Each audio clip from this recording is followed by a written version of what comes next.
Are people who work in the typical news media recklessly sinister, or are they stupid and retarded? Yes, I actually use the word retarded. Get over it. I ask this because in the Kings of Tupelo trailer, there's a tiny clip. That clip is some news broadcaster, and I use that word in quotes, from a decade ago. I don't recall which one, not that it matters, asking some question after I had told the press gaggle that the FBI was searching my Tupelo home. I think her question was, will they find anything? Which was stupid. And my reply was something along the lines of, well, everyone has their skeletons or secrets or some throwaway line like that.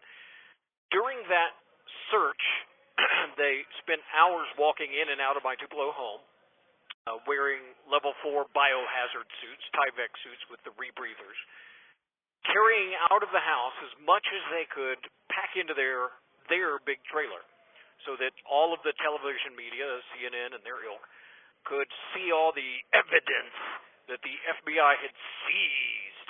A mountain of evidence, the DOJ called it, both in court and through the very same complicit media. We seized a mountain of evidence. That sounds sinister, doesn't it? Obviously, that makes it sound like they had somehow found what the rest of the world assumes, by literal definition, was evidence of a crime of some sort, any sort. But the DOJ doesn't actually use literal definitions. Not to the press and not to judges either. Evidence in DOJ FBI parlance simply means stuff we took. And they took a lot of stuff. And you already knew that, courtesy of the press. They took a lot, or at least they took stuff until the cameras stopped rolling. But here is what you don't know. Nothing that they ever took or seized had any actual evidentiary value whatsoever. Nothing. For example, just last year, a U.S. federal judge ordered the FBI to return to me everything that they seized. Well, why is that? Well, because no evidentiary value to any of it. There was none. In fact, if they did, then that's kind of an item that they couldn't return, right? For example, O.J. could never get his knife or his gloves back. The Menendez brothers, they're never going to get their guns back. Jeffrey Epstein could never have gotten his naked Clinton videos back. Follow me? But the FBI was ordered to return everything to me. In subsequent court filings, you can actually personally see this. You can read this with your own eyes that the FBI was ordered to. And also, they didn't follow that judge's order, by the way. Even though they claimed, and they still claim, in their own legal court filings that they have, they lied to the court. As I point out in repeated filings, and I even prove it by providing lists that any child, any idiot can compare, except a judge apparently.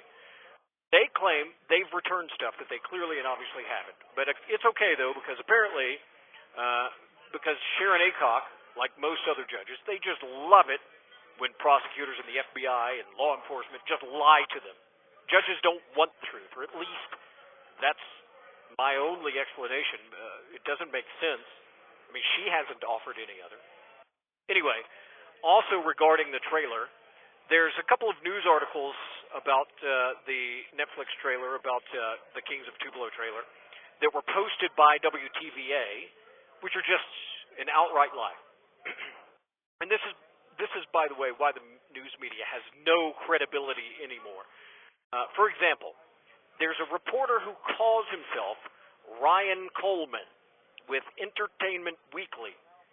Somehow claims that this is all about some rivalry between two Elvis impersonators, making the false claim, a new one, by the way, that I've never even heard, that I was an Elvis impersonator. Where'd that clown come up with that? There's no truth to that at all. So here's a note to Mr. Ryan Coleman. You just lied. I'm not. I never was. And there was no rivalry. There was no feud. There was no rivalry. I hardly knew that guy. Such a claim is either sinister or, in other words, I think it was just trying to diminish or mock me by using that fake claim, or it's stupid, or both. And it is possible, Mr. Ryan Coleman, that you've just started smoking crack again like you used to when you were turning tricks at age 12. See, Mr. Coleman, too, can play at that game. But this gives Entertainment Weekly a chance now to show some integrity and correct This call is from a federal prison. Mr. Coleman's fake and slanderous claim with an apology. You can fix it, Entertainment Weekly, and restore some patina of legitimacy by doing that, but we'll see if you have the courage to do that. My suggestion, quite frankly, is that you just start telling the truth instead. Also, again, here's another time. I'll tell you this one more time. I'm not the mailer. And also, stop pretending that Kevin Curtis is a martial artist. He's not. He never was. Never had a day of training in his life. So, is the media responding to the trailer? Are they stupid and retarded, or are they sinister and evil? Maybe it's both.